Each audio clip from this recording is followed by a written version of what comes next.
മമ്മൂട്ടിയും ഭാനുപ്രിയയും പ്രധാന വേഷത്തിലെത്തിയ ചിത്രമാണ് ശ്രീനിവാസന്റെ തിരക്കഥയിൽ കമൽ സംവിധാനം ചെയ്ത അഴകിയ രാവണൻ.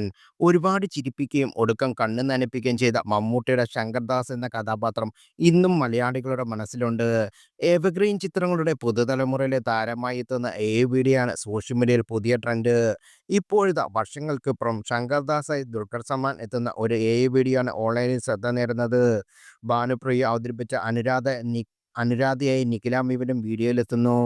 ഇൻസ്റ്റാഗ്രാമിൽ ശ്രദ്ധ നേടുന്ന വീഡിയോ ഒരു ആളാണ് പങ്കുവച്ചിരിക്കുന്നത്. ധാരാളം കമന്റുകളും വീഡിയോയ്ക്ക് ലഭിക്കുന്നുണ്ട്. ചിത്രത്തിൽ ശ്രീനിവാസൻ അവതരിപ്പിച്ച അംബുജാക്ഷൻ എന്ന കഥാപാത്രമായി വിനീത് ശ്രീനിവാസൻ വേണമെങ്കിലും ടൊവിനോ തോമസ് ആയിരിക്കും ബിജു മേനോന്റെ കഥാപാത്രം തുടങ്ങിയ കമന്റുകളും പോസ്റ്റിന് താഴെയുണ്ട്.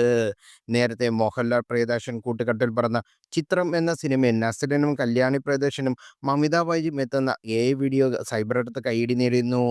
മോഹൻലാലിന്റെ വിഷ്ണു എന്ന കഥാപാത്രമായി നസ്രിൻ വീഡിയോയിലെത്തുന്നു. ലിസി അവതരിപ്പിച്ച രേവതി എന്ന കഥാപാത്രമായി കല്യാണി പ്രിയദർശനാണ് എത്തുന്നത്. രഞ്ജിനി അവതരിപ്പിച്ച കല്യാണിയായ കഥാപാത്രമായി മമതയുമായിരുന്നു എത്തിയിരുന്നത്.